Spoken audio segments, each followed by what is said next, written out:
born in 1953 in West Virginia, and he was actually born with an extra X chromosome, which gave him more estrogen, and he had this syndrome called Klinefelter syndrome, and the kids would make fun of him so bad because he developed feminine traits, like he would have a big chest,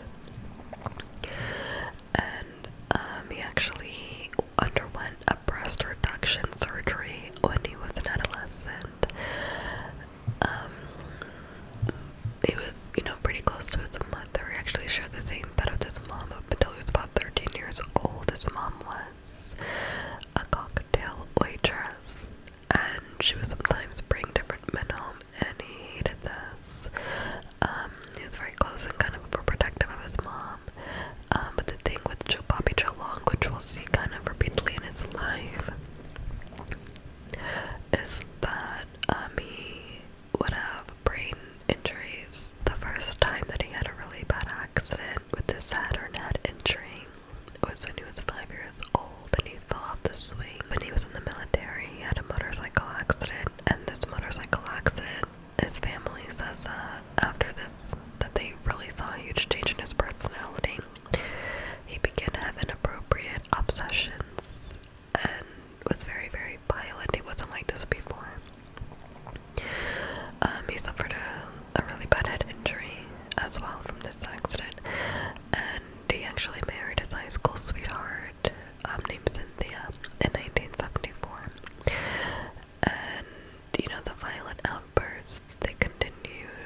On one occasion, he actually choked Cynthia to the point where she was unconscious and slammed her into the television.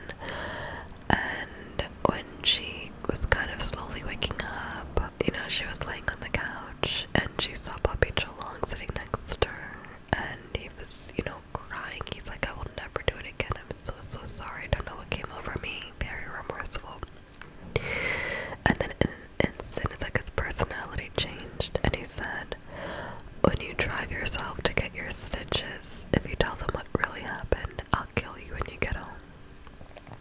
And in 1980, Cynthia packed up her kids and whatever she had, and she left. 1 year after his divorce, in 1981, is when Bobby Joe Long was off the loose. He became a monster to society. He actually ended up violating assaulting 50 women. But then it turned from assault to unaliving women. And the first woman that he unalived, actually, hold on, let me go back a bit. Before he even did that, I think he was in a gas station. This woman entered the bathroom, and he followed her into the bathroom and assaulted her. She brought charges against him, and he was actually convicted, but the charges somehow were later dropped. So in a way, this guy could have been stopped. There was a chance he was in police custody, but then he was let out. Now, there was a 20-year-old girl hitchhiking from Illinois to Tampa, where he lived, and he picked her up, and she was never seen alive again. And in most cases with the women that he unalived, that they were found months and months later. Now, this is where Bobby Joe Long and Lisa McVey's life crossed paths. So in 1984, Lisa McVey was 17 years old, and her living situation was not good at all. She was living in an abusive household with her grandmother and her grandmother's boyfriend. So her grandmother's boyfriend was a horrible, despicable person. He would assault her for years. And Lisa McVey got to the point where she's like, "I've had enough." She wanted to take her own life.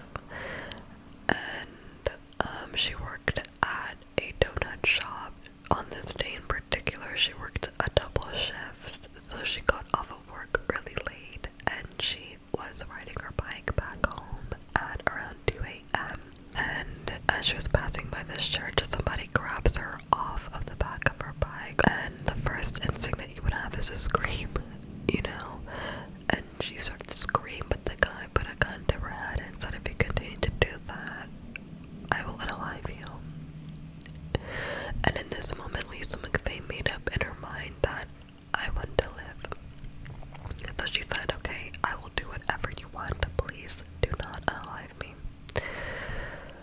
So he blindfolds her and puts her in his car, and she says that watching a lot of true crime actually saved her, actually helped her a lot, because you would be surprised at how much you learn when you watch shows like Law and Order or just, you know, true crime stuff, you know.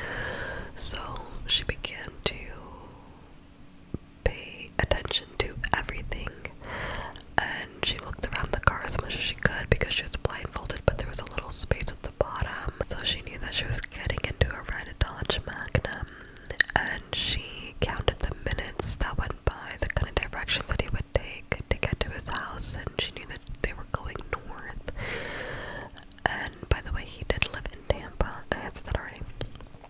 So when they get to his house, she counts how many steps it takes to get to his house, and even in the house she remains blindfolded, but she can still see a little bit through the bottom of the blindfold, and she was held with him for a little over a day, and he repeatedly assaulted her, tortured her, and the TV would be on at times, and she heard the news report that she was missing, and all she wanted to do was scream. But again, those survival instincts, you gotta be very careful around someone like Bobby Chalong. You don't want to tip him off or let him know that you are terrified, even though you are.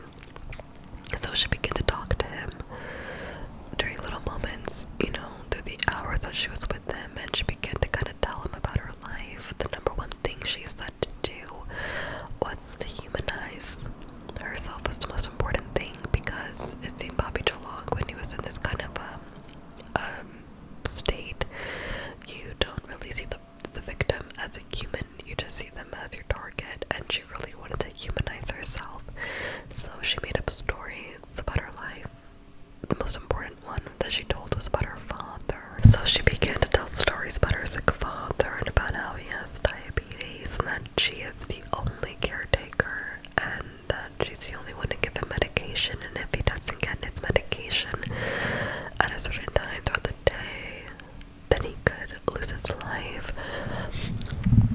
And Bobby Chalong started to have compassion for her father and for the situation, and this was completely made up, by the way. Her father was not in her life. What ended up happening was that Bobby Chalong, at around 3 a.m., said, okay, I'm gonna let you go. So he kept the blindfold on, of course. 2 reasons why he let her go. 1, because he had compassion for her story, and 2, because in his mind, she never saw him. She was blindfolded.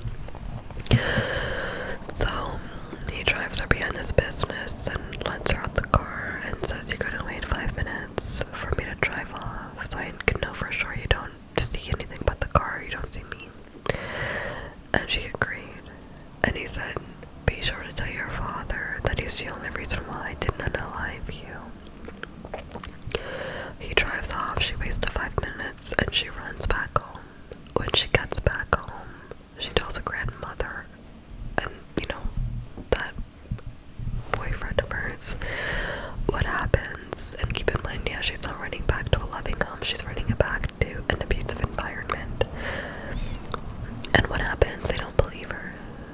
And plus, the boyfriend of the grandmother starts to hit her, starts to beat her, saying, you cheated on me, in front of the grandmother. It's just disgusting. And the police come, and she tells them what happened, and the grandmother's like, oh, don't believe her, she's just making up stories for attention. And they're like, I don't think so. So they bring her into the police station, because women have been going missing, and who would lie about this? She tells the police everything that happened to her that she can remember, and then she goes back home and she sees on the news that another woman has gone missing. This is literally about 2 days after she got back home away from Bobby Chalong, and she's like, oh no, this guy is out again, I know that he's doing this.